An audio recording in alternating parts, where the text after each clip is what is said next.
Just like the street lights lit this town, like a fire in a blaze, gotta burn it down. Can't be afraid to leave this out. We got this far, don't know how. I see danger in your eyes. They know we'll burn down the night. Coming just like the sunrise. You know that we gonna light it up tonight. We gonna light it up tonight. We gonna light it up just like the sunrise. We gonna light it up now.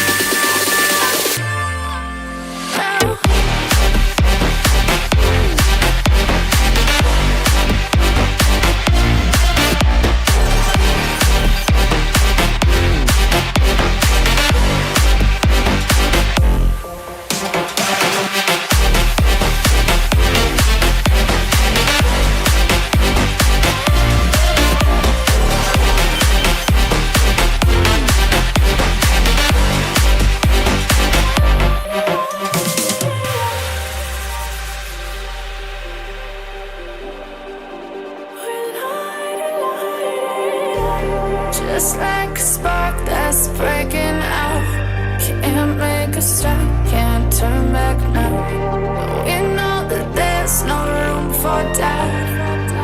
No, we can't turn back now. I see danger in your eyes. They know we'll burn down the night.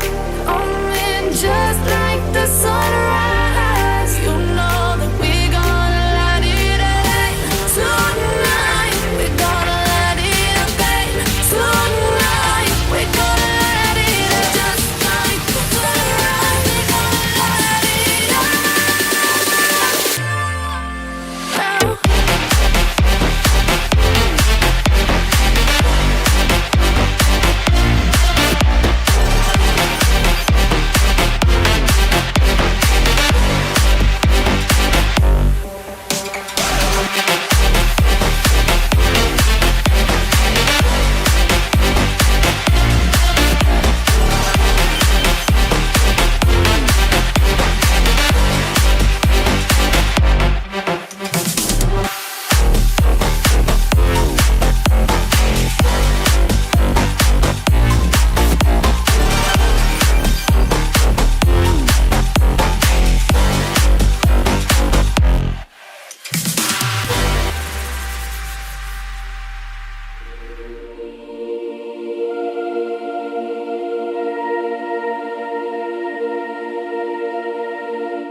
Hello, everyone. Happy Feminist Friday on this fifth day of Atheist Advent. Is it the fifth? It is. Yeah. Okay, I'm It's a counting on our calendar, like which day I have punched out. So this is a Feminist Friday. For Atheist Advent, we're doing a bunch of things. We're going through our Advent calendar of random geology. Which has been fun, and I'll get started opening today's door now, because it takes me a minute sometimes. But we're also reflecting on secular accomplishments. So if you're new here, please take a second to hit the subscribe button. We also do a bunch of bonus shows. Not today, because there's IRL stuff happening, and also our friend Helen from Hell's Bells is doing her channelversary. So she's doing a special stream later this evening, 7 p.m. Eastern, over at her place, Freethinker Fireside. So, but we do have lots of bonus shows, just not today. So make sure you ring the notification bell as well.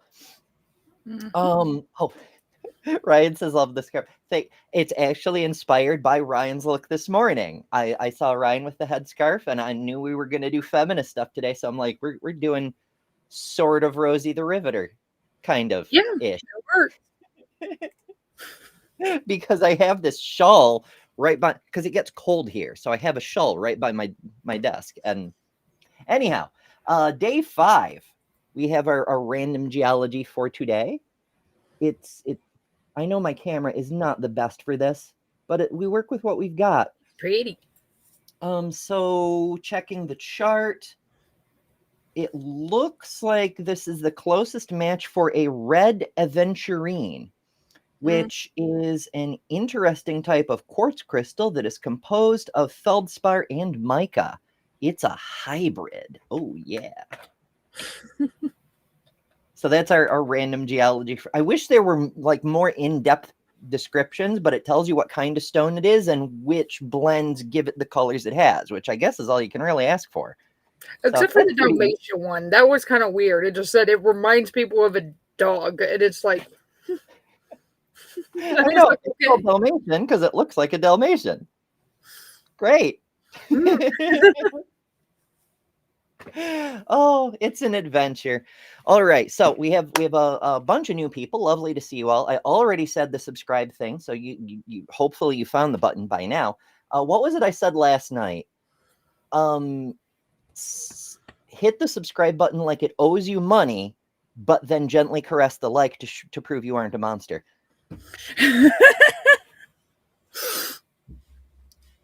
That was awesome. Something like that. I should write this shit down. My goodness. Oh well.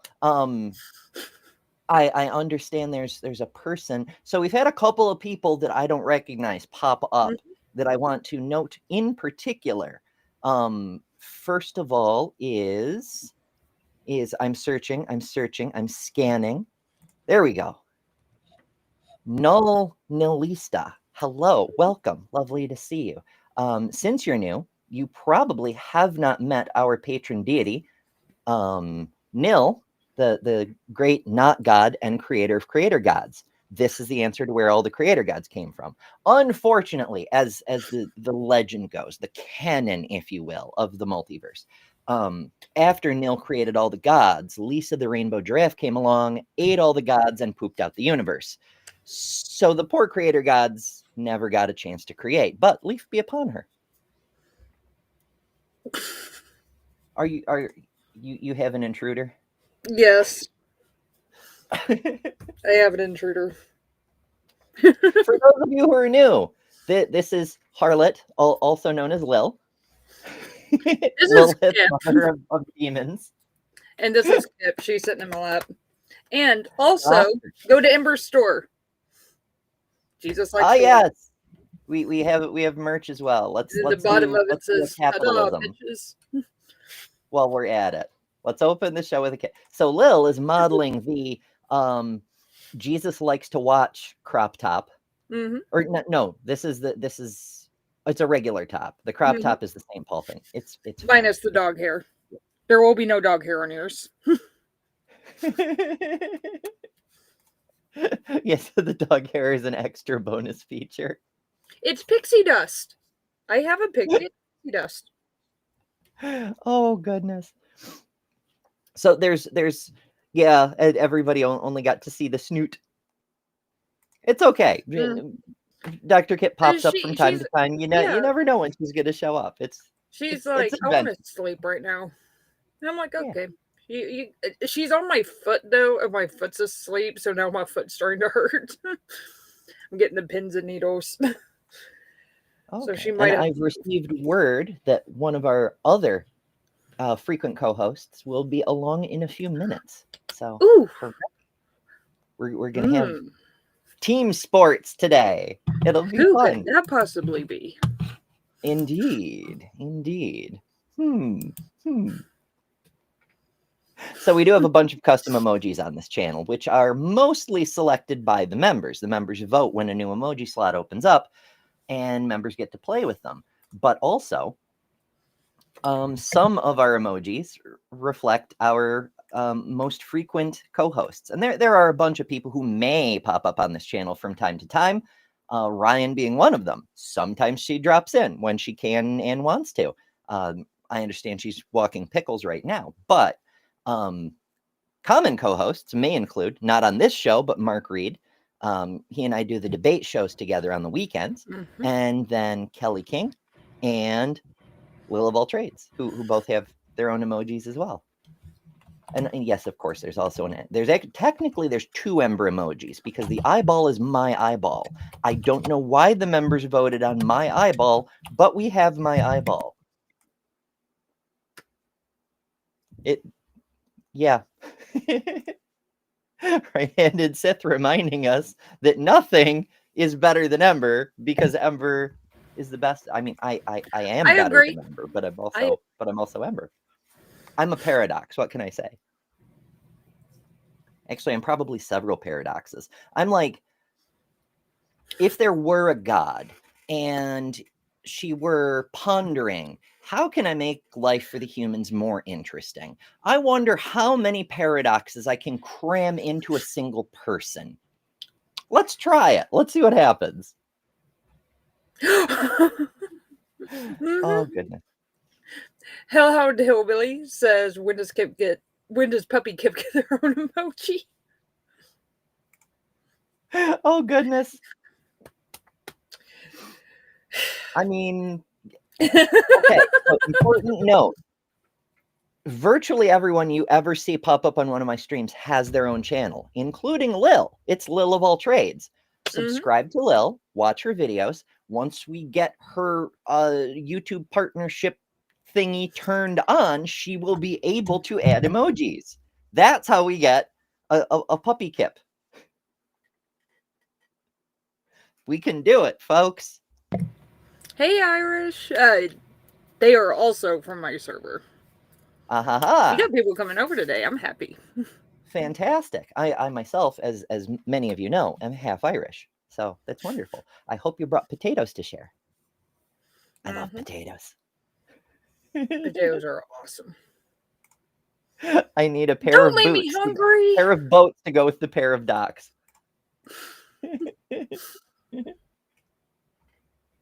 Oh, shit. That reminds me of an elementary school joke. As all the world knows, the pirate Blackbeard was unorthodox because he, instead of sailing a galleon or a sloop or something ridiculous, he sailed a pinnace.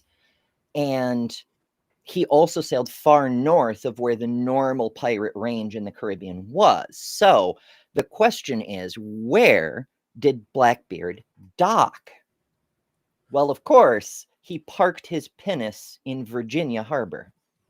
Like I said, it's an elementary school joke. It was a little nerdy for elementary school, but detailed.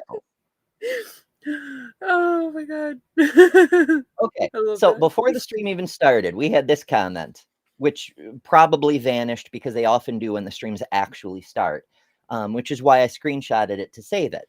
And for those of you listening, it's from Tonya Marie 77444.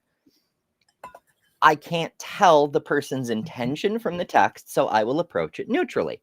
And they said, gender is located in the soul and never changes regardless of sex characteristics. So neutrally, not knowing their intent, I'm not convinced there is a soul, but taking that as symbolic language, that gender is a part of who you are, and that doesn't change no matter what people do to you or what people tell you you have to be or whatever, then yes, I agree.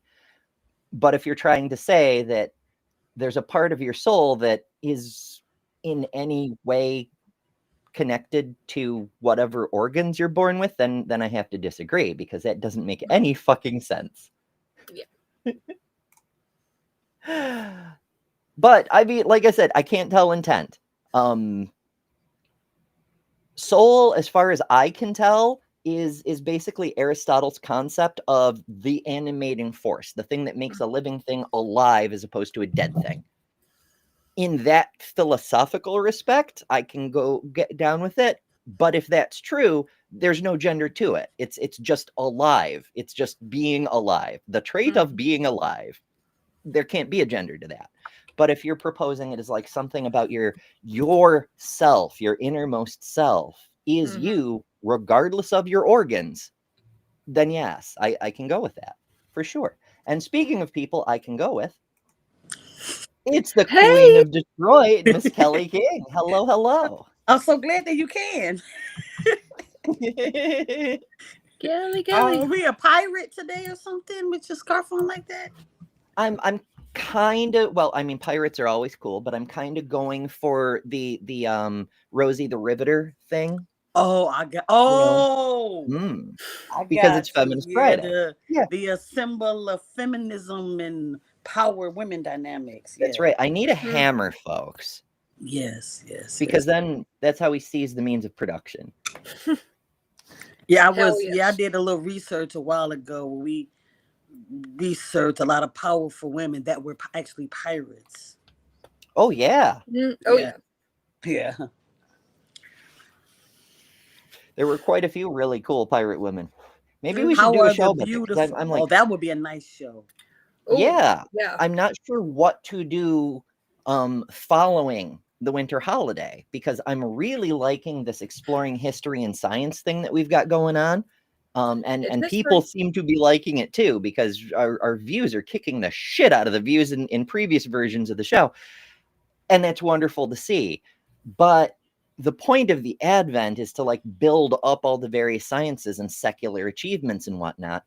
We can keep exploring sciences, but I don't have the same kind of structure in mind, because going forward is open-ended, right? This is more like a specific project.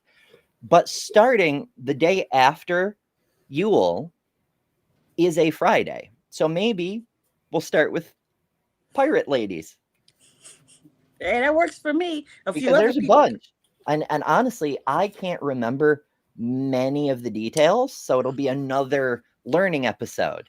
We'll discover it all together. It'll be fun. Oh, hold please. Deviant has sent me a message, and it is for now, not for later, so I must go look. I'm gonna add you on Discord, Deviant, since I know that you have it. Just letting you know that. I have a kip in my lap. She won't move.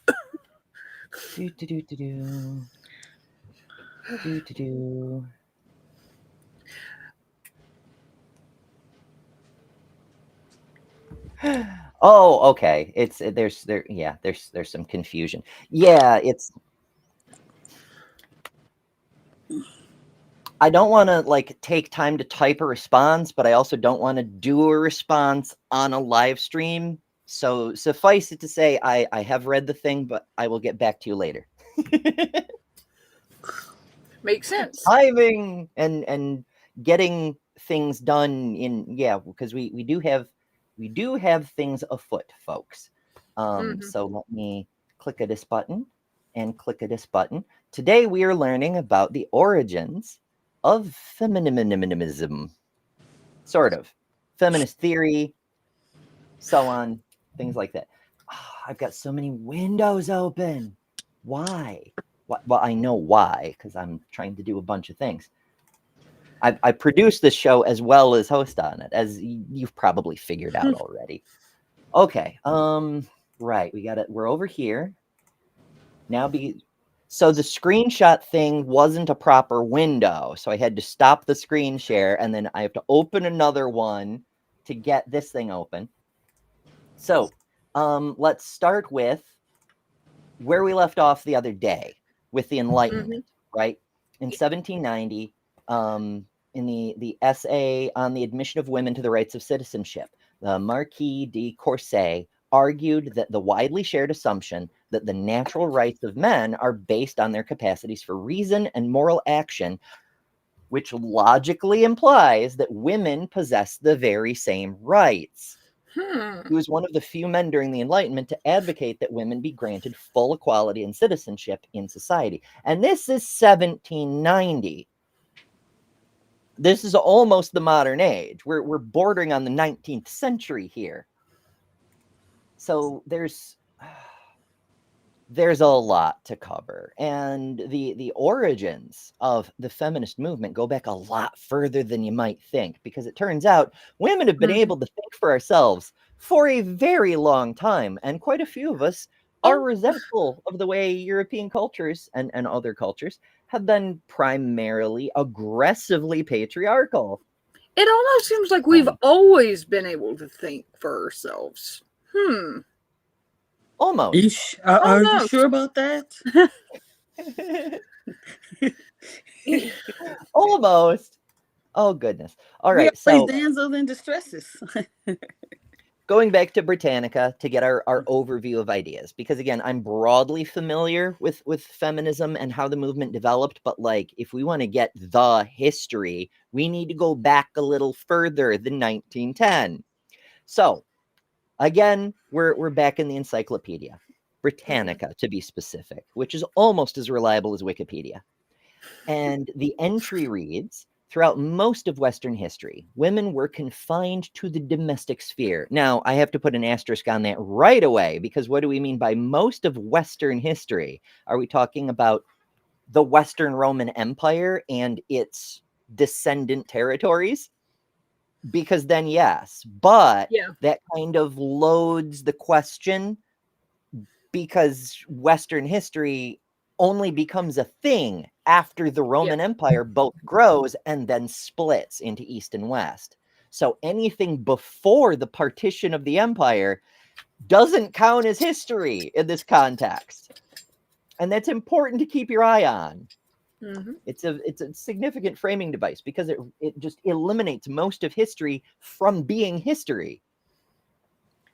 In medieval Europe, women were denied the right to own property, to study, or to participate in public life. And this is a thing that has a long legacy. We still hear, we see written accounts from the 19th and early 20th centuries of women who were effectively confined to the home because there were no washrooms and restrooms for women in public. There were no public restrooms. So women couldn't travel far from the home because you'd have to go home to use the restroom, which is wild. Mm-hmm. We're trying to do the same thing right now with trans people. You may have noticed. Yeah, just a bit. Oh, yeah. At the end of the 19th century in France, women were still compelled to cover their heads in public, like a good, obedient woman. I'm covering my head, even though I'm not technically in public, but details. And in parts of Germany, a husband still had the right to sell his wife. Now, remember, this is framed as the 19th century. A husband in Germany still had the right to sell his wife. The implication is here not that Germans always had the right to sell their wives, but that prior to the 19th century, people in other countries had the right to sell their wives too. Even as late as the early 20th century, women could neither vote nor hold elected office in Europe and most of the United States, although there were several territories and states that independently granted women suffrage long before the federal government did. Mm-hmm. Women were prevented from conducting business without a male representative. That remained true until the 1970s. Mm-hmm. Be it a father, brother, husband, legal agent, or even a son. Married women could not exercise total control over their own children without the permission of their husbands. They carved out some exceptions for widows. How thoughtful. Moreover, women had little or no access to education and were barred from most professions. In some parts of the world, such restrictions on women continue today. Some parts of the world. Just some parts of the world. Now, granted, again, encyclopedia, so it's an overview. It's politically attempting to be neutral and isn't updated for the latest events, right? So noting that a huge part of the English-speaking world seems hell-bent on going back to those restrictions as fast as they possibly can, doesn't get mentioned in the article. I was sure about to say that. So, ancient world, there is scant evidence, by which they mean a shit ton of evidence, of early organized protest against such circumscribed status. In the 3rd century BCE, Roman women filled the Capitoline Hill and blocked every entrance to the Forum when Consul Marcus Porcius Cato, yes, that Cato, from the Julius Caesar works and things, resisted attempts to repeal laws limiting women's use of expensive goods. Quote, as translated, it can't be a true quote because it's translated, but whatever. Quote, if they are victorious now, what will they not attempt? The original slippery slope. If we let them have this, the next thing you know, they'll be wearing pants. Oh, gods. Cato cried, and this is the most important quote in Western history. Quote, as soon as they begin to be your equals, they will have become your superiors. 3rd century BCE. And we have the foundational element of Meninism, of white supremacy, of every fucking bigotry you can think of. If we allow them to be our equals, they will already be our superiors. This is why so many of these hate groups consider equality to be oppression of them. It's not just because to the privileged equality looks like oppression. It's because of fucking Cato. He laid it out. He said, if there's equality, it is oppression of us. And he somehow got 2 women to marry him. How? By having lots of property. Yeah, that makes sense. There've always been pick-me's. It's wild. Damn, my freaking pop-up thing keeps popping up in the way. Irish DC says, fun fact, Wyoming refused to join the US unless their women kept their right to vote, declaring, we may stay out of the Union for 100 years, but we're entering it with our women. Fuck yes. Once upon a time, Wyoming was fucking progressive. Imagine that. The cowboy state. Oh, wonder what happened. Texas has always been shitty, so like here's and we've brought it up before, but like what a lot of people don't know and they do not teach you in school is a reason that Texas declared independence from Mexico to become their own country is because Mexico was abolishing slavery. And they said, nope, we're not going to do that. We're going to keep our slaves. And so that's why Texas won independence. But they don't tell you that in school. Of course not. That'd be too much like critical thinking. I mean, critical theory, which involves critical thinking. We can't have that. So, I mean, this is pre-Christian patriarchal dominance bullshit. Like, it's always been like that, though. Yeah. As I keep saying, the religion stuff is just a tool of control for the bullshit that already existed. Ay, ay, ay. Okay, so continuing on. Oh, one other note. Cato. He's a name that gets used a lot. There's a conservative think tank called the Cato Institute. They're not as famous as the Heritage Foundation these days, but they do the same sort of thing. They make policy proposals, they draft legislation and send it to states for Republicans to try to drill it into law, and they helped with Project 2025. One of their founders is one of the Koch brothers. Like, how nice of them. This is why. I mean, okay, there's a more modern person that was publishing something under the name Cato, but that Cato was drawing on this Cato for this reason, you know? Like, it's all the same thing. This is the foundation of all conservatism. At least, well, conservatism as we now understand it. You know, conservatism used to mean wanting to conserve, wanting to protect nature, wanting to protect the Constitution, things like this. But now conservatism is a synonym for reactionary regressives. So, properly spoken, this is the foundation of reactionary regressivism, which is currently branded as neoconservatism, but whatever. In any case, so yeah, we're learning cool shit already. We came here for feminism and gender studies, and we found the foundation of oppressive philosophy. But if you think about it, that's why feminism exists as a field of study. And the thing is if you actually look into history, women have done fucking amazing things all the way through history. 9 times out of 10, the guy gets the credit for it.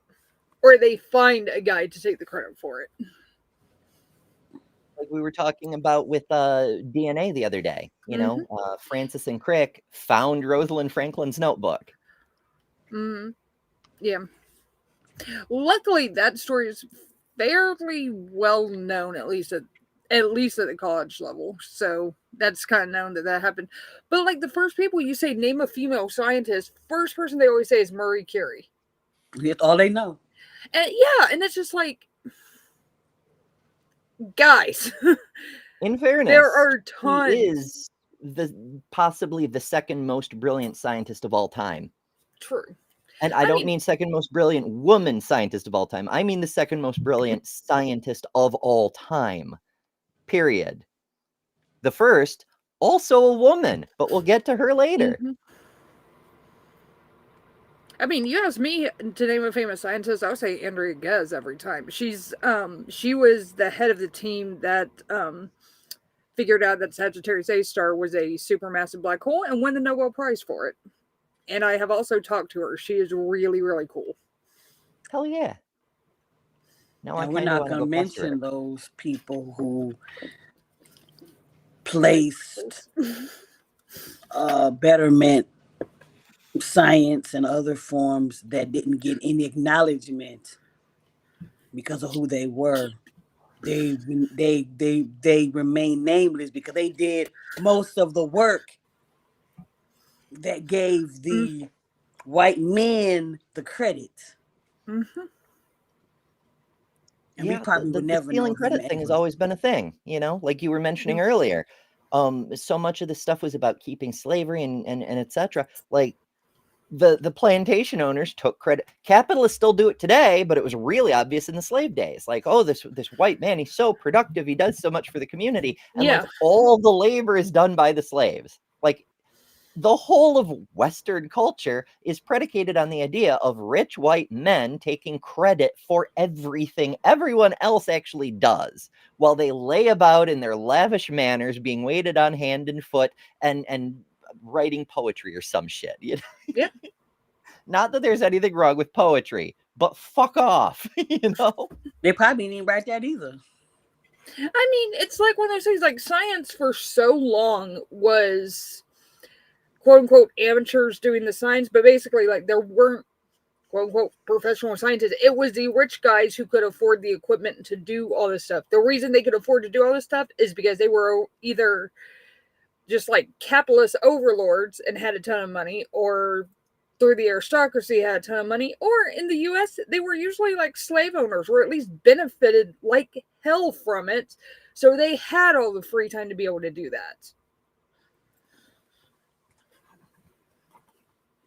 Okay, hold on a second. I'm opening a thing in a place where I can open the damn thing.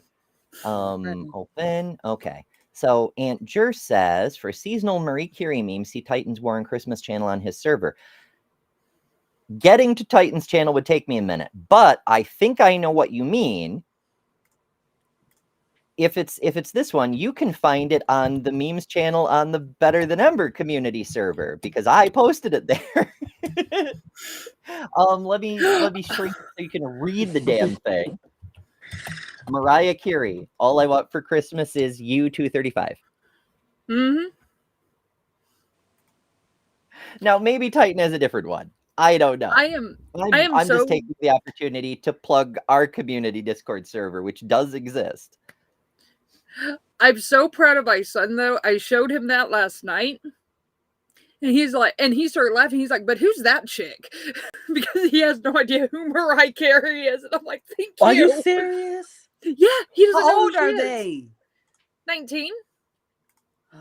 I'm so glad that my kids were cultured, because my youngest 21.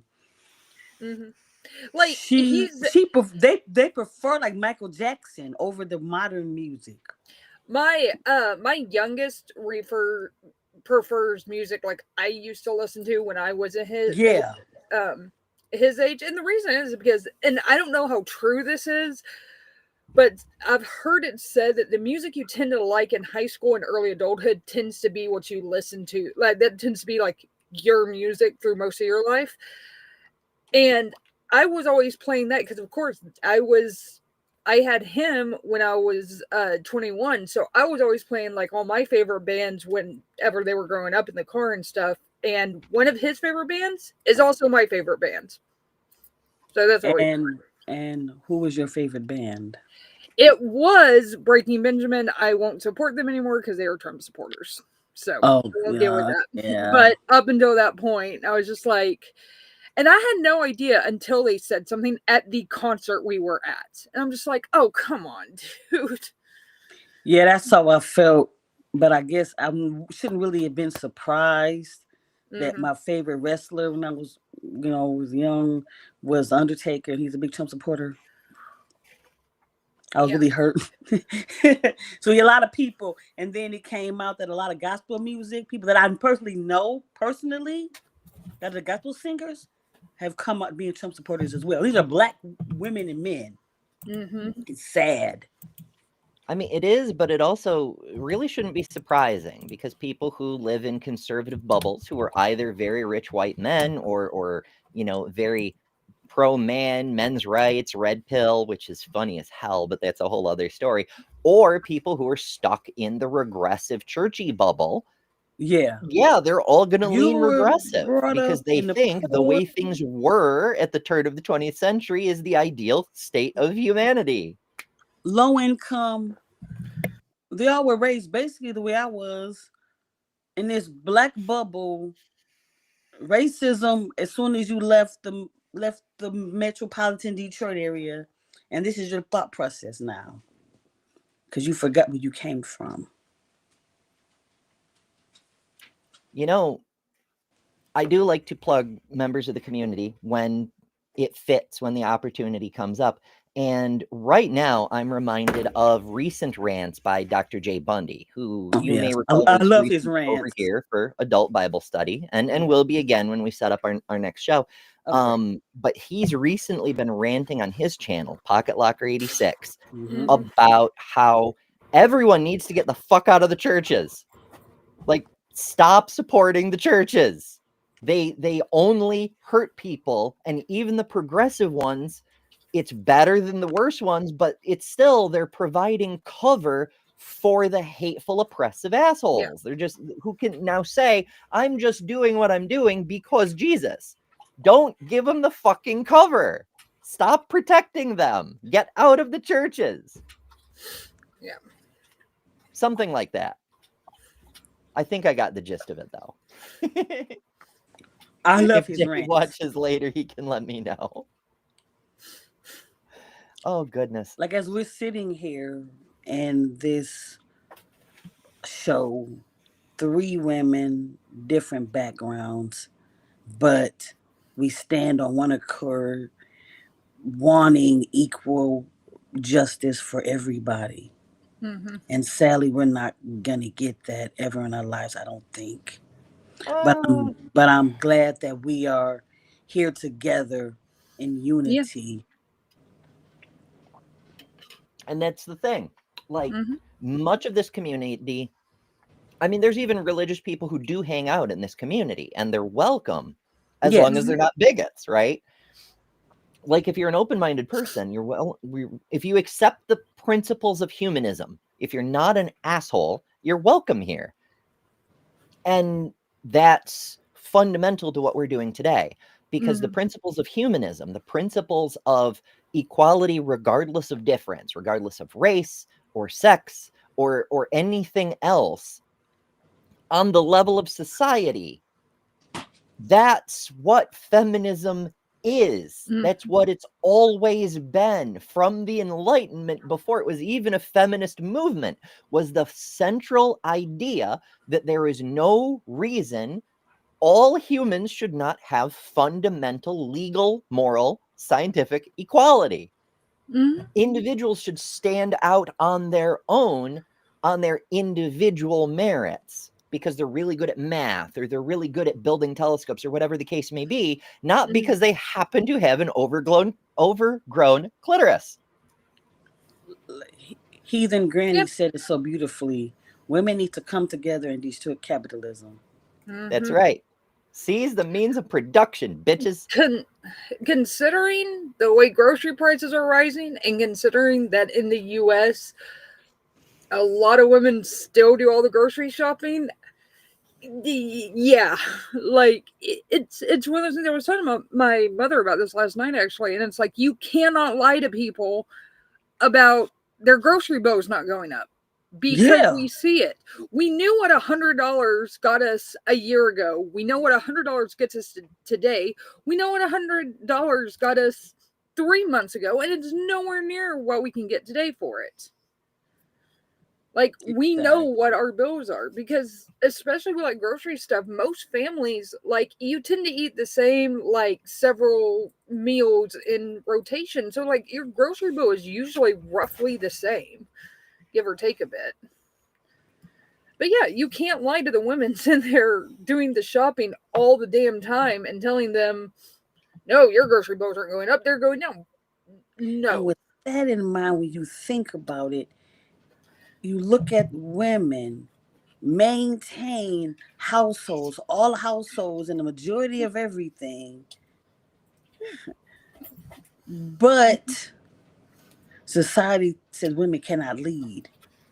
But here we are running your house, running everything out under the table, as a sense of, without lack of better words. And you're not doing anything. Just like I looked at even when, hey, sweetheart. I got both of them.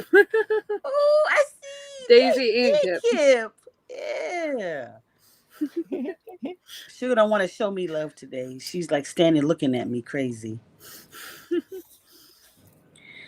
And as we look into things, when I started to look, you could tell that even though the man was the actual president by name, you could see, especially when it came with Clinton, Obama, where the women, even though they were not outgoing with it, you could tell where they showed their presence.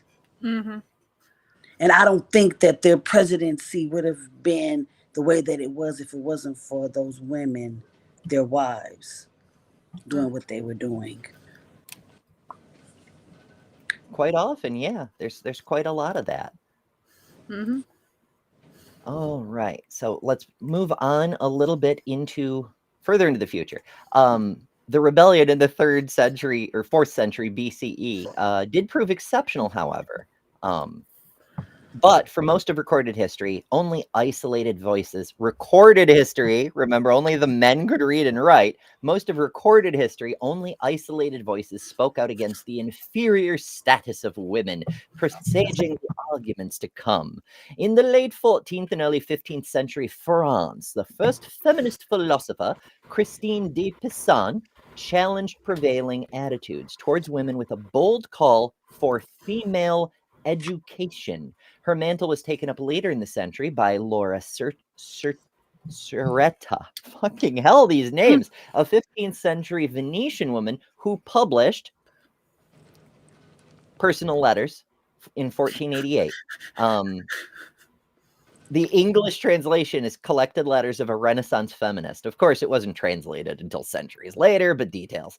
A volume of letters detailing with a panoply of women's complaints from denial of education and marital oppression. And by oppression, we don't just mean ownership, we mean abuse and rape.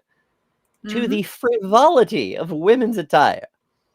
The defense of women had become a literary subgenre by the end of the 16th century, when Il Merito delle Donne, the Women of Worth, a feminist broadside by another Venetian author, Moderata Fonte, was published posthumously. Defenders of the status quo painted women as superficial and inherently immoral. Sound familiar? While the emerging feminists produced a long list of women of courage and accomplishment and proclaimed that women would be the intellectual equals of men if we were given equal access to education. Shocking. Let women read, damn it. Granted, most men today don't read, but details. The so-called, well, I think that's actually the main problem. I think that's actually the main problem is the majority of men, obviously not all men, not even close to all men, but the majority of men have gotten so lazy, they don't even read. Some of them can and choose not to. They ask ChatGPT for everything. Some of them never fucking learned. because our education system is regressing really, really fast. Remember, 86% of Americans are functionally illiterate. That means they read at a 5th grade level or less. Yes. Fuck. Our country is fucking illiterate. We're on the highway to third world status. And we put in a turbo. Mm-hmm. And our educational system is getting worse. So if you let women read, they will immediately start outshining men. Statistically. The so-called debate about women did not reach England. Get ready. The fuck was that? Wasn't me. Ad. Was that the fucking ad on my screen or some shit? Get out of here, ad. No one likes you. Oh, Kip. Mm-hmm. I haven't seen the human Kip in a minute. I would say that. Yeah, Kip's been in. I saw human flavored Kip on the Humanity Live on Wednesday night, so just a couple of days ago. Okay. But he just got back from his Boston trip, so he's got like IRL stuff of some kind. Mm. So you know, yeah. Apparently, his dog Dagon chewed through one of his couch cushions while he was gone. Well, while he's absent, let's hope that. Yeah. I was like, he missed you. What do you expect? Imaginary Audible book is being completed. Sith asks who wrote Epistolae Familiaris. That was Laura Serretta, according to this. the Britannica article. Yeah. So yeah. Okay, the so-called debate about women did not reach England until the late 16th century, when pamphleteers and polemicists joined battle over the true nature of womanhood. This is another thing reflected in the modern era, because rather than debate about whether women deserve equal rights, we shift the debate to who counts as a true woman, because a true woman wouldn't demand equal rights. You must be a false woman, and no one should listen to you. After a series of satiric pieces mocking women was published, the first feminist pamphleteer in England, writing as Jane Anger, responded with Jane Anger, her protection for women in 1589. This is a notable time period because Elizabeth was queen and was kicking the shit out of the Spanish kings. Yeah. Now, Elizabeth did some horrible things. Don't get me wrong. But she definitely put some serious cracks in the concept of patriarchy. Yeah. This volley of opinion continued for more than a century until the English author Mary Astell issued a more reasoned rejoinder in A Serious Proposal to the Ladies in 1694. The 2-volume work suggested that women inclined neither toward marriage nor a religious vocation should set up secular covenants where they might live, study, and teach. Basically, we could be nuns, but with the none of God either. Like, we could do science and medicine and literature instead of spending all day, every day praising our invisible friend who never answers. Where can I sign up? Where can I sign up? Like, now. For our worst fates. So then we come to the Enlightenment, which started around 1610. We learned in the episode the other day. So the feminist voices of the Renaissance never really coalesced into a coherent philosophy or movement. Now, this heaps of male perspective on this one. Like, every single woman who wrote about it had a coherent philosophy. It just didn't become a popularist movement. That's not the same as saying the philosophy isn't coherent. Rar. So this happened only in the Enlightenment, when women began to demand that the new reformist rhetoric about liberty, equality, and natural rights be applied to both sexes, or more broadly, to everyone. This is where we get the roots. The roots of humanism come from feminism, because they believe the same things at base. Anybody who's running around telling you, oh, I'm a feminist, except I want to exclude X group, that's not feminist. Yeah. They're saying I'm a feminist, except I'm not. The first wave people that. who want to remove black people from womanhood and the vote, not feminist. The second wave people who want to remove lesbians and queer people, not feminist. Like they call themselves radical feminists. No, they're regressive pseudo-feminists. Their actual goal is to put women back in their place, not keep us independent, but in an earlier stage. You know, it's so disingenuous. It's so stupid, and it's not fucking feminist. Yeah, I've never understood that ever. Yeah, me either. Like No, I you look understand. It's a fucking lie. That's what it is. It's a manipulation for political purposes to get money from the Heritage Foundation to suck their proposal, shall we say. It's accepting money and power in order to repress a group you yourself are a member of.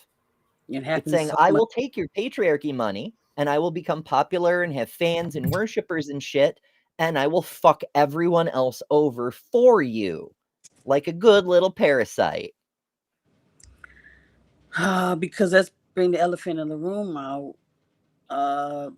It's not really that they really feel the connection. It's that they feel that if they step over those, even though they're the same, they want to be in that position. Well, if I step on those others, I'm gonna be in this position. If I kiss certain persons' asses, I should say, then I will be in power. So it doesn't matter who I hurt, because I want to be in that position. And slowly, more and more, they realize that, they made a big mistake. And by that time, it is too late. And one particular person I'm going to talk about is Candace Owens, who has put black people, especially women, under the bus for so long. It's so wild seeing black white supremacists. It is.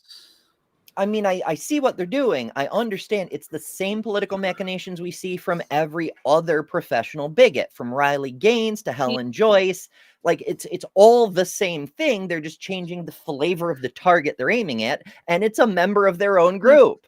Yeah. Candace Owens, being a black woman, could aim at both women and black people. Like Amala Ekpanobi, who many people don't know is an employee of PragerU, because she doesn't talk about it anymore. I can't imagine why. She, white people are better, Christians are better, men are better. Women, these crazy liberals think women can think as well as men can. Oh my God. It's so, I don't even know. It's insanity. Like, you're a woman, bestie. What do you mean? If you're recognizing you yourself are an idiot, unable to think unless Daddy Dennis sends you a script, maybe that's true of you, but it doesn't mean that's true of all of us. Fuck all the way off. Yeah. I don't know if Candace does. I mean, but it's always been what you call house N-words. They've always been that position. The ones who were the, I'm calling people, but they were the ones who did a house where they were leading, but they really wasn't leading nothing. They just was put in that position.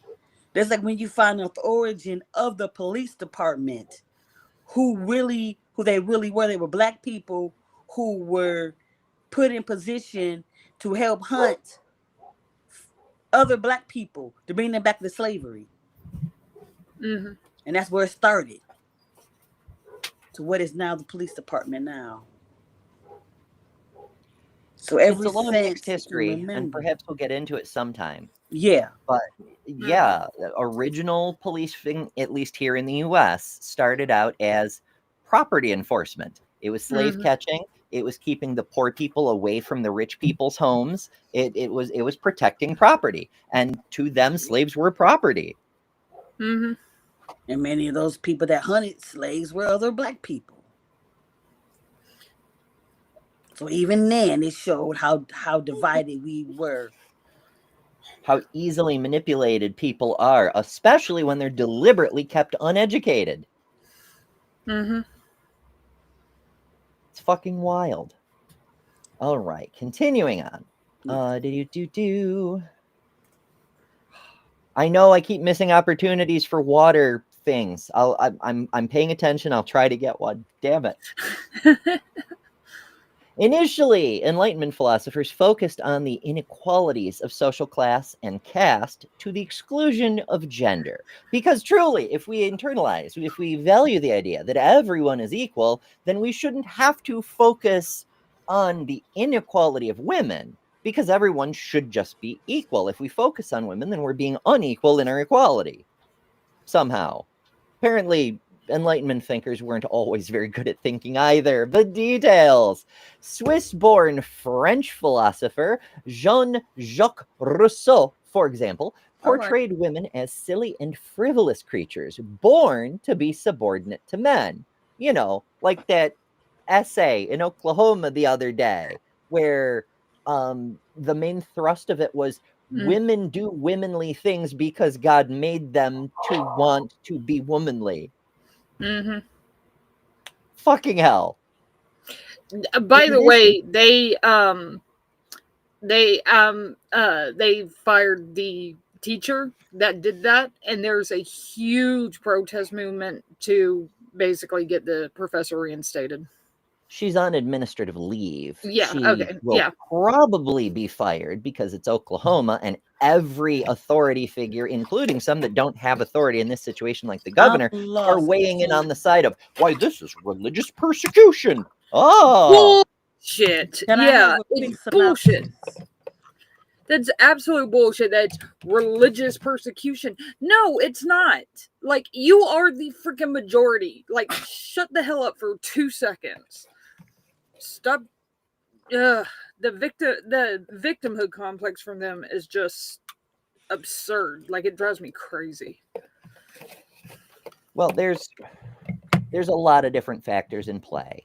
Obviously, a big part of it, though, is the dog whistle. We know this is a false thing, but we're all supposed to go along with it anyway because of our political reasons. But also, there's a lot of 1984 in it too. There is a lot of intentionally declaring black is white, up is down, peace is war, etc., to make people go along with it, to make people look the contradiction in the face and say, yes, I will do as you say, boss man.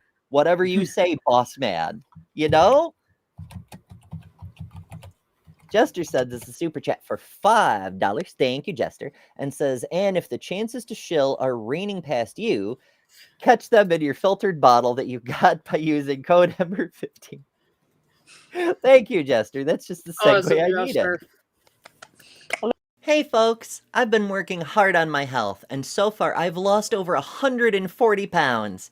A huge part of good health is hydration. That's why I'm thrilled to partner with Epic Water Filters. Check this out. Not only can you say goodbye to expensive bottled water, but these filters are made in the US, so no tariffs, and they're made to fit your life. From these lovely pitchers I can fill from, to sink units, to portable filters that fit in your reusable bottle. With Epic, I can refill from nature's water sources and not have to worry about bacteria and whatnot. But also, send back a used filter to be responsibly recycled, and they'll send you a free replacement, saving you and the earth even more. Want to save a ton of money, be healthier, and build a better world? Head to epicwaterfilters.com and enter code EMBER15 at checkout for 15% off. Don't settle for random water. Upgrade to Epic. Hell yeah. And while I am not a fan of capitalism, we are stuck in a capitalist system. And so I really am pleased to be working with a company that at least prioritizes sustainability and equality. Literally, every part of the bottles and things were shipped to me in is recyclable. The filters, the bottles themselves, my bottle is stainless steel because I drop things a lot. My poor coffee cup has a bunch of dents. So yeah, stainless steel, which is metal and recyclable, but like the freaking packaging This is bioplastic. It's biodegradable. Mm-hmm. You know, it's I feel as good about it as one can participating in the capitalist cycle. And I do have to eat. Eating is still one thing I have to do. So, you know. You sure about that? We have to get the trifecta in here. This is Pixie. I like her name, Pixie. Hello, sweet girl. What's her doctorate in? I do not know. She's a little weird, so I don't know. She's a master planner, though. So. Yeah. I haven't done a special episode on the situation because every channel on the planet has covered it, and there's other shit I needed to cover the same day because I do bonus episodes sometimes. There's other stuff that nobody else is paying attention to because everyone is covering the same story. But I will make reference to it though because everyone else has covered that story, so everybody knows about it. I mean, I covered it. Sad. You know, we're living in a material world, and I'm a material girl. Living in a material world. I listened to that song too much as a kid. Hell yeah. Oh my goodness. My sister used to listen to Madonna all the time. Like she had a tape, and it had like 6 tracks on one side and 7 tracks on the other side. And she'd just flip it back and forth and back. Maybe that's where I got my rage at top 10 stations because they played the same tiny amount of songs over and over and over because my sister did that. Granted, it was 13 songs, but eventually that gets old and 10 songs is even worse. I probably made my mom sick listening to New Edition the way I did. Sorry, Mom. I mean, I get it. So the first album I actually bought because I had to get old enough to have a job and get a paycheck and so on and so forth. The first album I actually bought for myself was Metallica's Reloaded. And I was so fucking tickled. First of all, it was a CD, so I didn't have to flip the damn thing. But I just put it on replay. And when I got bored of the same 12 songs over and over, I put it on shuffle. So they weren't in the same order. What? But I only did it for like a day. Guess what my favorite? It was a record. It was an LP that I got with my Christmas money. And I went to the record store where my first record that I bought was, the album that I first bought was. You're never gonna guess. Prince. Culture Club. Oh, okay. That was my first. My first album was Culture Club. Nice. I think mine was. I don't remember if I got for a birthday present or I bought it shortly thereafter. But the first one I remember having was Tool's Anima. Okay. Still love that album. And still listen to that thing all day long. I pirated my mother's Kenny Rogers Greatest Hits. Find time to leave me, Lucille. Oh, Reuben James. Reuben James, incidentally, is fantastic for voice training because there's that big octave jump in the... Not important. We're so far off topic. Yeah. But hey, where would this show be without that? It's true. People come here for the tangents. That's why our very first merch for the channel, the tangents tea, which you can get at the store on betterthanember.com and also underneath many of the videos. I don't know which ones, but sometimes YouTube shows it up. Lil, of course, has the hoodie version, which is considerably warmer and hoodier. It's very I need to get me one of those. Oh, goodness. Oh, my. All right. Let's continue on a bit. We still have a lot of history to get through and not much time. So let's see. The Declaration of the Rights of Man and of the Citizen, which defined French citizenship after the Revolution of 1789 and pointedly failed to address the legal status of women. You know, just like the American Declaration of whatever the fuck. This ad is infuriating because it's escaping its box and covering the text. So let's skip ahead. A vindication of the rights of women. This was, oh shit, this person's important. I can't read the name though because it's covered. Mary Wollstonecraft. That's right. Let's look at her for a second here. So she was born in London, 1759, died in 1797. She was an English writer and passionate advocate of educational and social equality for women. She outlined her beliefs in A Vindication of the Rights of Woman, 1792, considered a classic of feminism. And then it goes into her life and biography, but we don't have time for that. So let's pop back over here. The seminal English language feminist work published in England. Well, yeah, and it would, whatever. Challenging the notion that women exist only to please men, she proposed that women and men be given equal opportunities in education, work, and politics.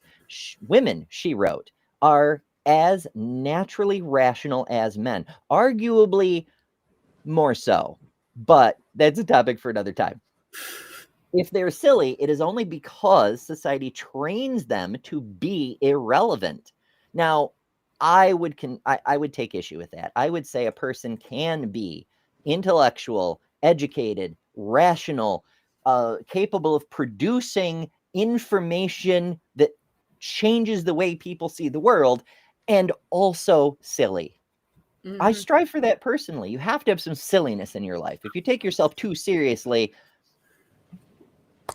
you're going to have a rough time. You know, I mean, you're going to have a rough time anyway, which is why the silliness is important. So yeah, but that's my take. I could be mistaken, of course. In the Age of Enlightenment, turned into an era of political ferment marked by revolutions in France, Germany, and Italy, and the rise of abolitionism. Oh no, next thing you know, the black people will get the vote. In the United States, feminist activism took root when female abolitionists sought to apply the concepts of freedom and equality to their own social and political situations. Oh no, the two things that obviously go together are working together. Whatever shall we do? Their work brought them in contact with female abolitionists in England who were reaching the same conclusions. By the mid-19th century, issues surrounding feminism had added to the tumult of social change, with ideas being exchanged across Europe and North America. Oh no, the women aren't just thinking, they're writing to each other. Heaven to best.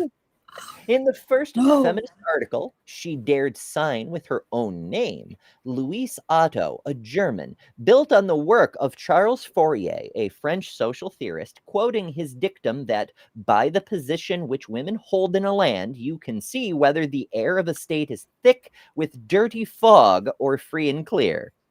And after Parisian feminists began publishing a daily newspaper titled The Voice of Women, Louise Dittmar, a German writer, followed suit 1 year later with her journal, Social Reform. The Journal of Social Reform. So now you see where we're starting to get into the concept of social justice. People who decry social justice warriors, that's code for women shouldn't have rights. In fact, no one should have rights. Fucking hell. Speaking of hell, the Detroit Atheist Queen, who also has a channel, much like Lil. Once she gets subscribers and watch time, she can also have emojis. Just putting that out there. She sends us $5. Thank you so much. And says, I appreciate everyone in this space, even when we have different backgrounds and such. We come together in this space, even if only virtually.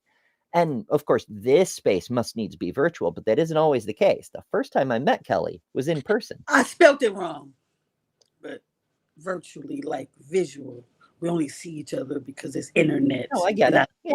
Yeah, because we're in a virtual room, I suppose.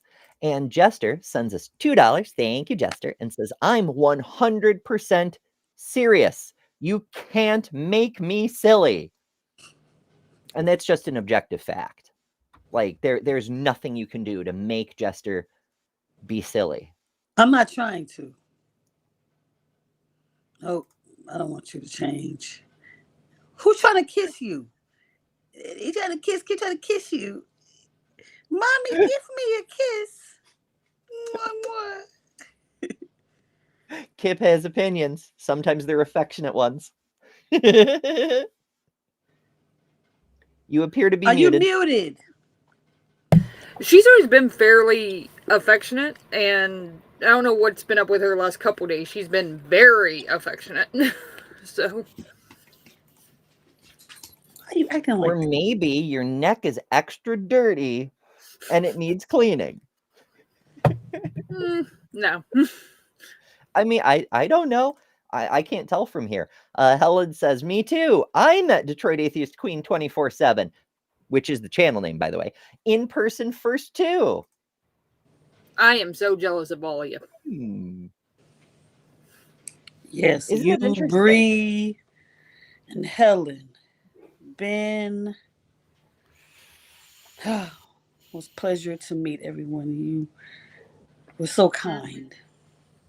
Kelly's gotten more hugs from more of us than I think any of the rest of us. Hello, Smidge. Kelly is the hug epicenter. I'm getting hugs from Smidge now. It's a sugar. Say sugar. Queen. Look at the camera, Queen. Queen. Look at the Queen. All hail. All hail, Queen of the world. See, this is what I really learned from Chris Mallard. People come for the doggos. Have great content to the best of your ability, but people come for the doggos. Yes. Yeah. If you stay here for the entire stream and I'm on, there is a 90% chance you will see at least one dog. I don't know how you handle that. One sugar's enough. They kind of got... So, it's funny. All three were supposed to be my boys' dogs, but they decided I was their person. And, yeah. So, It's I'm been just known like, to well, happen. I have 3 dogs now. Whether I like it or not. I love it, but it's just, it's chaos sometimes. Chaos and confusion and all sorts of things. I might surprise you. What might surprise what now? Why? Because bro. I love to meet you, Kelly, but you ain't gonna catch me crossing the border anytime soon. I might cross the border on my end. So, you know, I might too. Might be a possibility. Because we're trying to find our compound that we're gonna go to, and it might have to be Canada because me and Ember are gonna marry Jess so we can become citizens. Me too. Right. It's gonna be all. It's gonna be all of us. All right. To complete the set, these are my housemates' dogs. They're not actually my dogs, but if we're showing all the dogs today, then I shall show the dogs. Now, this big one, Roscoe, he's a Great Dane. He kept forcing me out of the frame, so I only have a 4-second clip. This is the longest clip where we were both in the frame.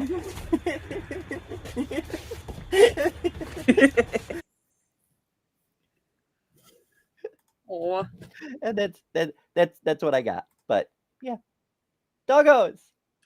Hey, we've got all the doggos today. I would say Kip's is not right in between them, but more on the smaller dog size, but she's still huge. Like, she is very, very, very big. She's going to be bigger than a lab, so she's already like lab size, and she's still growing, so. Sugar, as little as she is, it's so funny, like when other dogs are around, especially if they're smaller than her, she knows that and she will bully them. Sugar, what are you doing? You're bullying this dog. Get away. She goes, this is my house and you better get the hell out of here. Out of my low pack, Pixie runs the pack. They know she's the smallest, but they know she's in charge. It's the way it goes. The smaller the dog, the more the fury is compressed, or something like that. Oh goodness. Yep. All right. I have many tangents, of course, but we do have a ways to go still. So I'm gonna try to focus. Oh, okay. The suffrage movement. These debates and discussions culminated in the first women's rights convention held in July 1848 in the small town of Seneca Falls, New York. Now, it's worth noting, while that event was very significant in history, it's noted because it's the first one that was called a women's rights convention. Women had been meeting and talking about advancing the movement for literally hundreds of years by this point. So this was a spur-of-the-moment idea that sprang up during a social gathering of Lucretia Mott, a Quaker preacher and veteran social activist, Martha Wright, Mott's sister, Mary Ann McClintock, Jane Hunt, and Elizabeth Cady Stanton, the wife of an abolitionist and the only non-Quaker in the group. Now, in the 19th century, the Quakers were very active in politics because a fundamental tenet of Quaker belief is all human beings are equal. That's the main thing, is the idea that humans all contain a spark of the divine, and that spark, that animating fire, that intelligence, that will to do good, that is the portion of God that this mortal frame is capable of containing. And it's a very compelling philosophy, even if you don't believe in gods or souls, because you can look at the metaphor underlaying the idea. And they're not wrong in that respect. At the layer of philosophy, that is a flawless logical concept. Just for historical, cool historical fact, Elizabeth Cady Stanton was also deeply, deeply involved in prohibition, and I think it was in Kansas. She would literally go around to saloons with a hatchet and like bust up like their bars and everything else. I heard of her. Yep. Yeah, she got famous for the temperance movement as well. But yeah, it's Seneca Falls, New York. The Finger Lakes region is weirdly famous for a lot of fucking different things. Waterloo, New York is the birthplace of what we now call Memorial Day. It's gone through a few names over the generations, but that's where that started. The smallest national park in the United States is in Seneca Falls. It's this little patch of land. It's like 18 feet by 2 feet. But that's the Women's Rights National Park. It's adjacent to the building where they have the Women's Rights Convention Museum. But that's there. Like there's so much stuff in the area. But I digress. The convention was planned with 5 days' notice, publicized only by a small, unsigned advertisement in a local newspaper. So nobody had time to travel for this thing, but they did the thing anyway. Stanton drew up the Declaration of Sentiments that guided the Seneca Falls Convention, using the Declaration of Independence as her guide. Remember, the Declaration of Independence was mostly recrimination of the horrible behavior of King George III. Like there was that preamble about rights and shit, but most of it was the king is a tyrant, a lecher, and a horrible person altogether. So yeah, according to her declaration, all men and women had been created equal. She drafted 11 resolutions, including the most radical demand, the right to vote, with Frederick Douglass, a former slave, arguing eloquently on their behalf. All 11 resolutions passed. Of course, it's their convention and only their friends showed up. But details, they passed all 11 resolutions. And Mott even won approval of a final declaration, quote, for overthrowing the monopoly of the pulpit and for securing to women equal participation with men in the various trades, professions, and commerce. Now, of course, a coherent women's rights movement based on agreed upon fundamental principles. Now we have a cohesive movement. We have a political ideology and the foundation of a political party, conceivably, if only it doesn't get appropriated by some other party. Whatever. But it's still only a starting point. Is that so? Yeah, that is. Okay. I'm about to ask. Was that Sojourner Truth? I can't really see the picture, but it is.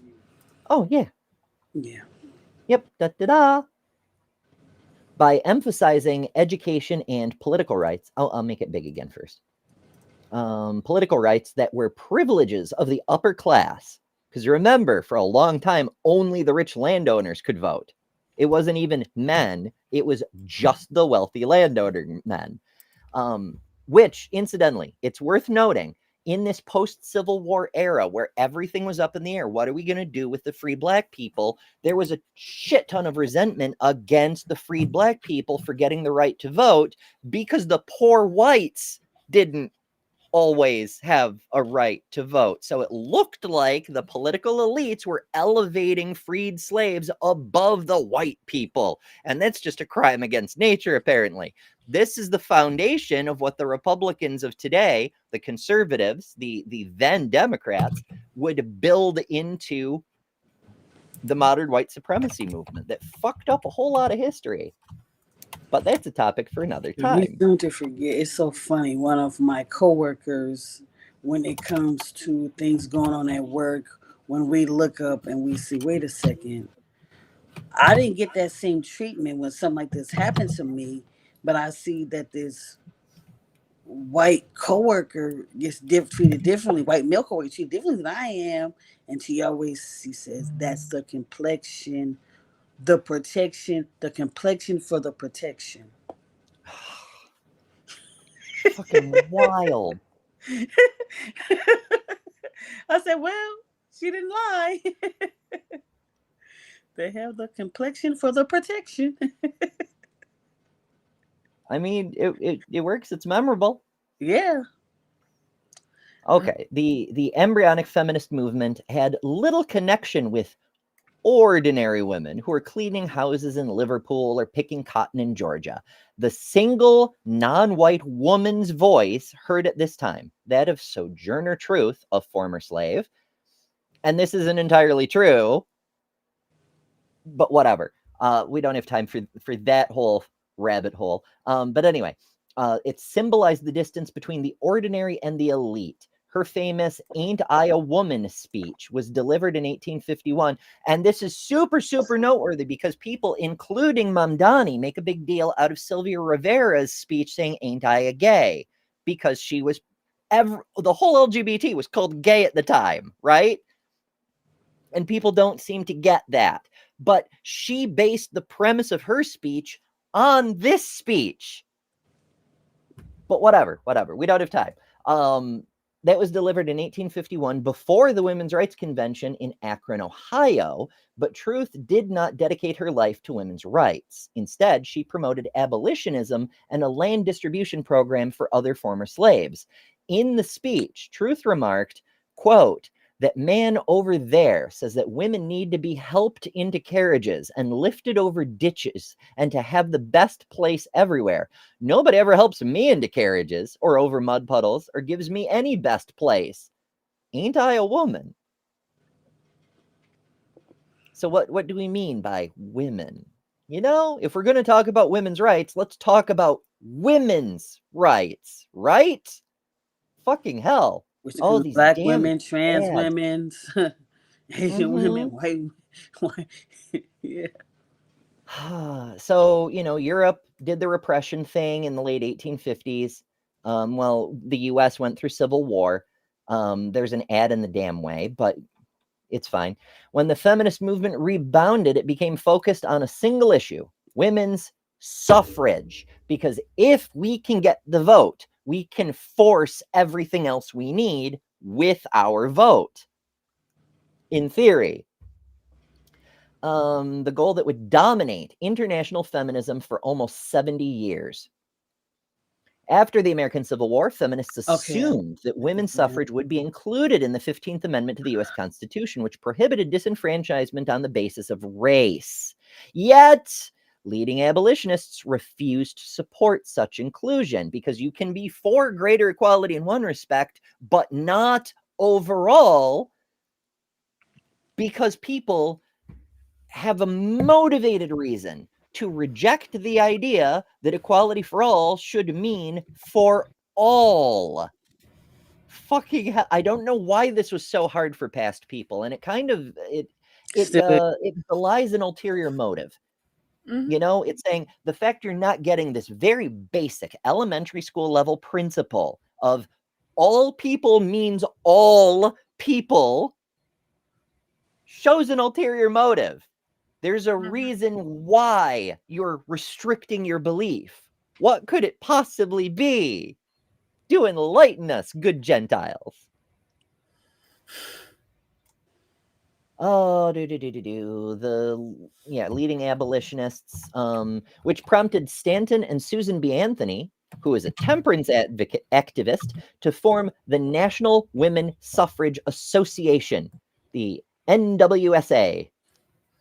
That sounds weird. In 1869. Nice. At first, they based their demand for the vote on the Enlightenment principle of natural law, regularly invoking the concept of inalienable rights granted to all Americans by the Declaration of Independence. By 1900, however, the American passion for such principles as equality had been dampened by a flood of Eastern European immigrants. Oh, those pesky immigrants! And the growth of urban slums. Suffragist leaders. The slums happened because of inequality. God damn it. I don't remember. I'm trying to remember everything, but it was a study where this scientist whatever put these mice, and he had certain mice that had the little space, and they lived like a comfortable life. We had another space with the mice were like in a crowded environment. They had to fight over food and such things like that. And then that kind of correlated how it was to be in poverty, to be in slum, why they act the way that they act in that situation. So that kind of got me thinking on that, you know, like right now you just mentioned, because many times we act the way, I just realized that the volume is on this thing a little bit. We act a certain way because we're trying to get out of that situation. So we're all fighting for that piece of cheese that's dangling over our heads. Mm-hmm. It's a carrot and stick, in fact. Yeah. Instead of us working together to get out of it, we're fighting amongst each other.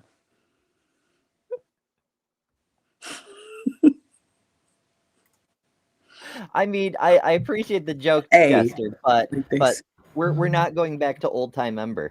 I'm sorry to say. We'll have a gay old time. That's what Flintstones say. Yeah. I mean, I appreciate old time Ember's contributions to the world we have today, but we're not going back. Nope. Getting better with time. Yeah. I honestly, I don't think I could if I wanted to. Like, if I wanted to, like, these are permanent. They're attached. And also this has changed quite a bit in irreversible way. There's a lot.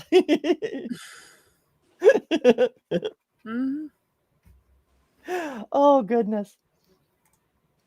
I must say though, I can't speak for everyone, but it seems the majority of people find present Ember more aesthetically appealing than past Ember.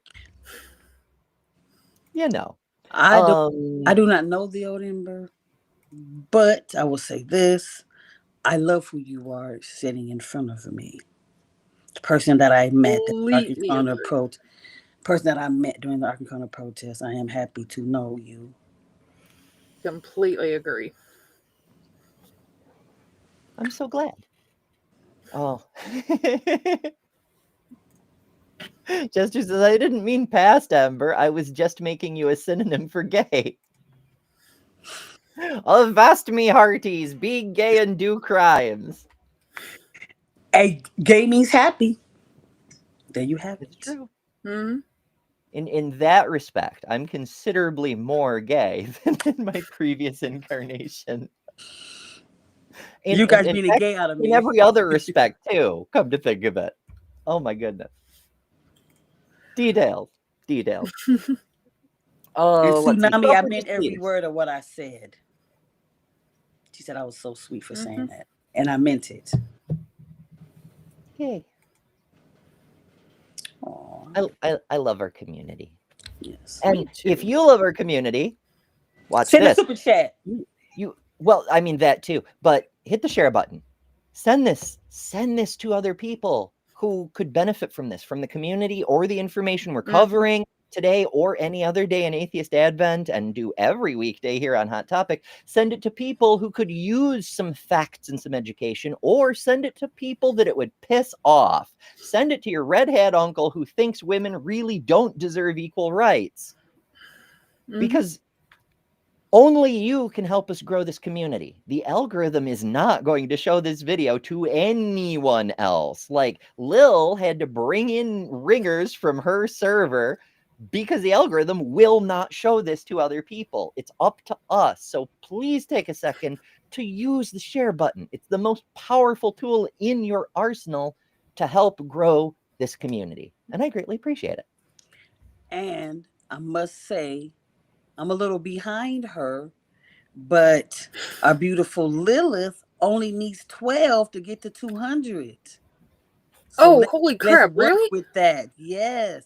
I've been stalking your page and looking to see at your number, because I'm like, I was told I'm like a 140 now. I have a little bit more than you to get, but let's get to you to 200 first. I was told when I started doing this, especially at the beginning, only check the subscriber count like once a week or once every 2 weeks. Otherwise, you're going to get super upset that it kind of goes back and forth. And I'm like, yeah, that's probably a good idea. I've been I haven't seen it in a few days. I've been anxious because you're right there at the cusp. That is so cool. Let's get my girl over that threshold now. Thank you, guys. That's so awesome. Hell yeah. Honestly, it's the best experience. Like, if you're watching your numbers like a hawk, and you finally cross one of those thresholds, like 500 or the watch time, whichever it is you need to actually turn on the YouTube tools, it's kind of a letdown because it's like, finally. But if you just let it be, like when this channel crossed the threshold back then was 1,000 subscribers and 4,000 watch hours. There wasn't the 2 limit system like we have today. Yeah. And I was doing the Comic-Con that I run every summer. I was away at the Comic-Con where I had no fucking cell signal. So I came back from the Comic-Con to a whole fuck ton of messages congratulating me on passing the 1,000 subscriber mark so that I could turn on the free, because I'd had the watch time for fucking months at that point. People were watching, they just weren't hitting the subscribe button.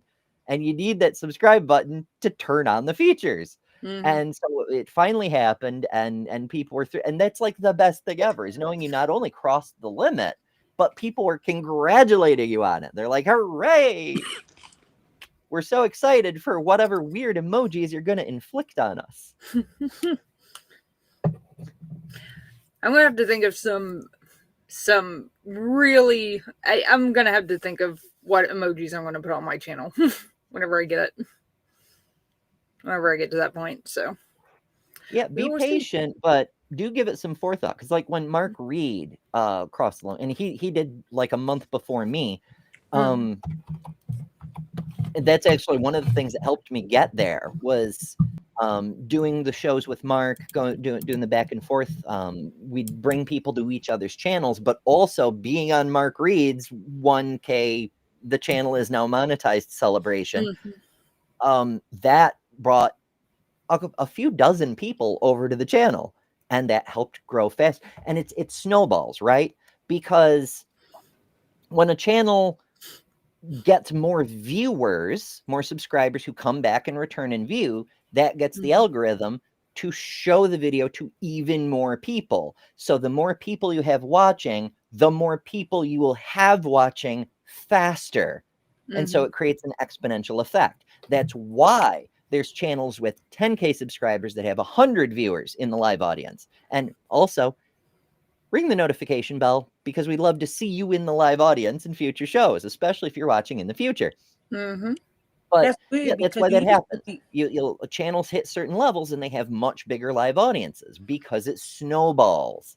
So, subscribe, share, spread the word, but also join us for future shows, because we do this every weekday at 11 a.m. Eastern. Anyway, we are already over time, and there's a couple points I really want to hit. So I mentioned Marie Curie. I also want to point out Mary Somerville.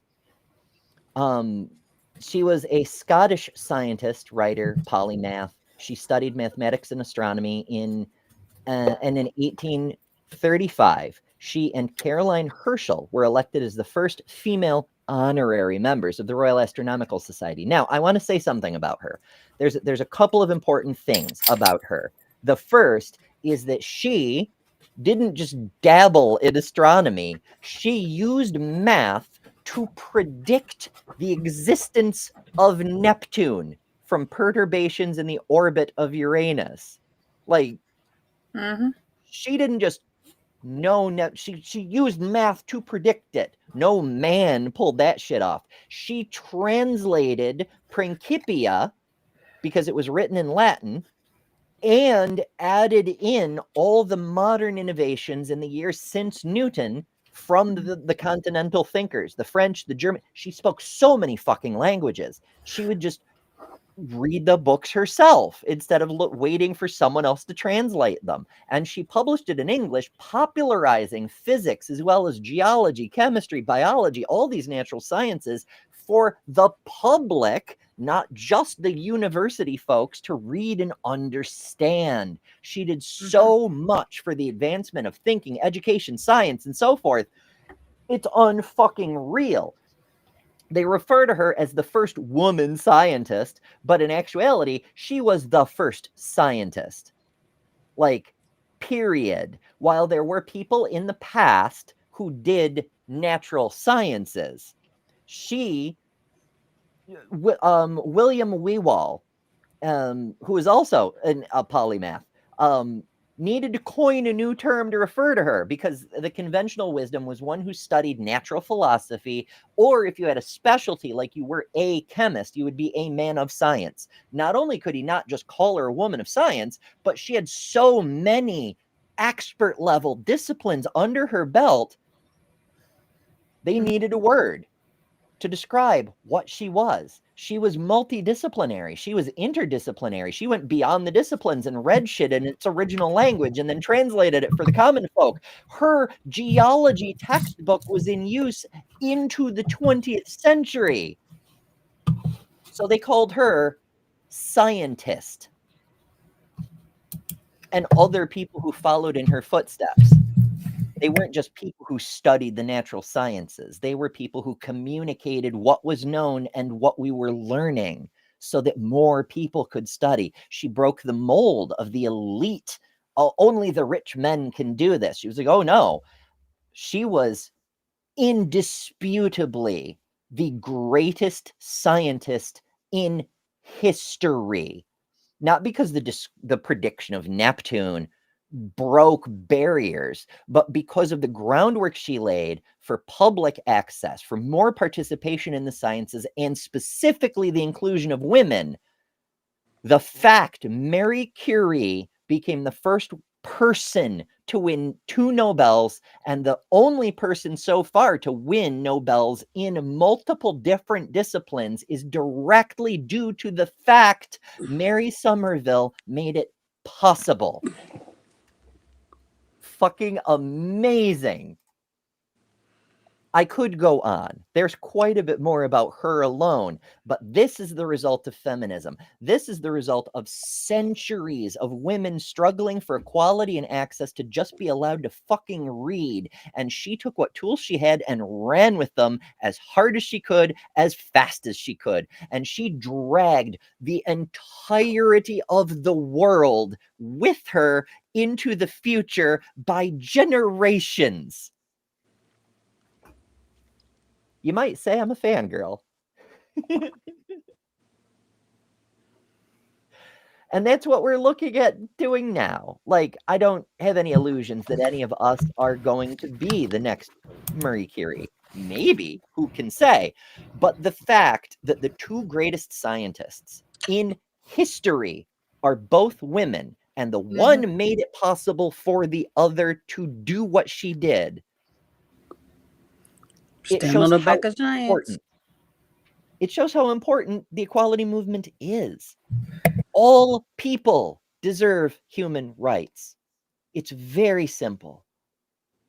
I hope you've learned a bit about it today. That you might be woke. They might consider you being woke. I know. If only someone had told her about the radiation. Right. She had to discover it. It's like, holy shit. Ah. Ay, ay, ay. All right, it was a very important thing for me to get to, because it's the consequence. It's giving women access. It's giving women the ability to read. Look what they do. This is what they do. Amazing things, world-changing things. And we've been trying to do it for ages and ages. And again, it's not just women. It should be everyone, because feminism is the foundation of humanism. A real feminist, not to no true Scotsman, but a person who believes in the principles of feminism is a person who believes in the principles of humanism. Tsunamis just mentioned someone who I look up to, Hedy Lamarr. Yes. And not only Wi-Fi, when you look at what she did during World War II and the Germans and things he did with that was amazing. I can go on a tangent about her. I know, we could do a whole show did some on her. Amazing stuff. Yeah. And she doesn't get the notification, nor she was amazing. That she should. Yeah, she just remembered as just an actress. I mean, she was a damn good actress too, but that wasn't all she was. She also has a shout out in one of my favorite video games. So they put her in there when I'm just like, oh, that's awesome. Or they used her name in there. You have to tell us what the video game is. You don't know what your favorite video game is. Half-Life 2, one of the scientists has a pet, and he named it Hedy Lamarr. Okay. Which I was just like, that's awesome. But it was and so funny you how have a pet named Dr. Kip. So. Oh, God. Does that mean we're in a video? Pet, we're or probably is in it a a video fur baby? It's true. It's true. All right. I want to know, where did Kip get her degree from? What educational institution? University of Texas. Oh no, you mean yeah. No, she hasn't graduated yet. She hasn't graduated yet. Okay. Beautiful first, brilliant second. I mean, when you're both, one of them's got to be first. But yeah, like people forget the brilliance part.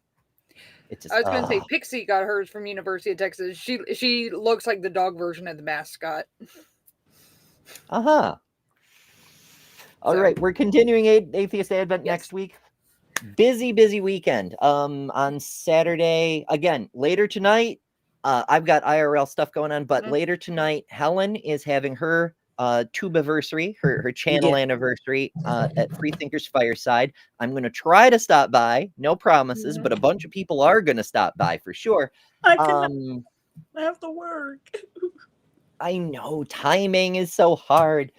Saturday, I'll be over at Mark Reed's for part 2 of the debate review that we started last week on this channel. But they're... Who's to say? Sunday, I believe I took one of the vertical lives, because once a vertical live ends, it's dead. The algorithm will show it to no one ever. So I took it and I recut it as a normal horizontal video.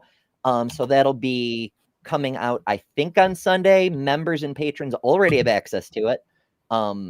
But yeah, it's kind of time sensitive, so I'm rushing it a little bit because it's really, really important. But that'll be like a normal video. I know, Ember, you're a live streamer. Why are you producing normal videos? I used to do that once upon a time. Anyway, so keep an eye out for that. And then Monday, of course, we're back here. Logic and critical thinking on Monday. We're going to learn how the fuck we figured out how to think before we knew how to think. And also some of how to use it. Tuesday, neuroscience and consciousness. Wednesday, the scientific method. You see what we're doing here? We're building up the secular accomplishments that got us to today and where we can go from here. Thursday is astronomy. Friday, Feminist Friday, ethics and human rights. You see how this works? And we go on we're going all the way until the holiday. I tried to make it rhyme. It almost worked. I'm going to plug myself. A few things that's going on. Tomorrow at 11:30, I'm having Dean Kruger, who is over the Atheist Republic of South Africa, interviewing him. After that, I will be moderating in the cut. It's our episode for that. And we're interviewing Willie Cartwright, who is over the Students Alliance organization. Then Sunday, I should be on Bad Science Sunday as well. So that's what's going on in my life during the weekend. Then, of course, I will see everybody Monday for wonderful Java and Jugs. That's right. We do Java and Jugs too. That's not on my list because we don't have a subject, and so the show isn't set up. But expect that. So that of course is the lead-in show. It's the opener before we get to Hot Topics. So keep an eye out for that too. Lil, anything planned? Not. I'm still working on editing my video, so yeah, no, it's taking some time. I'll occasionally do live streams fairly early in the morning, like 7:30 Central Time on occasion. Other than that, just subscribe to my channel and make sure you get the notifications for when we're up and going. Hell yeah. Hit all the buttons. And remember, you can subscribe to everyone else on Job and Jugs, Hot Topic. It's the same cast. On betterthanember.com, on the creators page, left side is every channel I wish I'd known about sooner so that you don't have to... people never told me, so I'm telling you. And on the right is the cast of Job and Jugs, so you can find all our channels and see all the cool stuff we're up to. Before we go, thanks to everybody who sent super chats. Those really, really help a lot. I cannot stress that enough. I am very poor and getting very hungry. Jester says it's $5, saying, and the chances to shill, and if the chances to shill are raining past you, catch them in your filtered bottle that you got by using code EMBER15 at epicwaterfilters.com. Hell yeah. See, I don't have to run the whole ad every time. You just have to know what I'm talking about when I do it. Detroit Atheist Queen sent us $5. Thank you, Kelly. And says, I appreciate everyone in this space, even when we have different backgrounds and such. We come together in this space, even if only virtually. Fuck yeah. And that's the point. That's the goal. That's what building the community is why this channel is here. It's for us. I'm just the crazy person on the screen. Jester says it's $2. Thank you, Jester. And says, I'm 100% serious. You can't make me silly. And I think I missed this one. Yes, you did. Opening other the last one, yes. It just popped up. But Jester, sneak it. Jester loves to sneak them in at the end. I'm not sure what that says. Sneak it in. Jester said it's $2. Thank you, Jester. And says, all good dogs go to Jester's Academy. Fair enough, I suppose. I mean, I've never run a doggo school myself, but yeah, there it is. I'm not a dog, or does that mean I'm not a good dog? Which one is it? Yeah. All right. Thank you all so much for joining. There's so much more to say. I feel like I need to do longer shows again, but Rar, because we're already over time, and there's so much more to say. C'est la vie. We'll let it go for now. Perhaps we'll pick it up another day. But as always, remember, you don't have to come up with random bullshit justification for why some group of people or other doesn't deserve rights, because you are better than religion. Toodles. Thanks to all our patrons and top-level members for November. Miranda, Karen Butcher, Jessica the Trans Metal Alchemist, Robin Webster, Maya Adkisson, Jimmy Tux, Ian Chen, Lilith, Ember Lynn, The Barely Bearable Atheist, Eric Wander, Jason Jacoby, Godless Engineer, Jester, Lil of All Trades, Deviant Outcast, Kelly King, the Detroit Atheist Queen, The Mighty Filbert, and Secular Feminist. And you can add your name here next month by signing up at patreon.com/betterthanember, or by joining Emberships here on YouTube at the Cinder level, which also includes all the custom emojis, tons of member-exclusive content, member-only live streams, and a bunch of other stuff. I deeply appreciate all the supporters who keep this channel going. Thank you all so much. Because of you, we're building a wonderful community that I'm very proud of.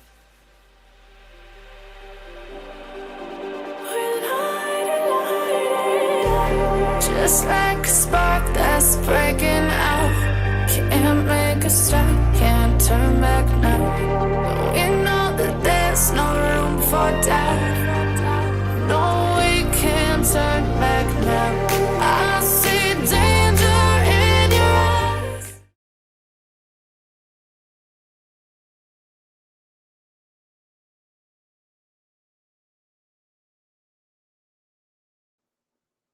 Thank you, Jester. See, I can do this on this software. It's the other software where it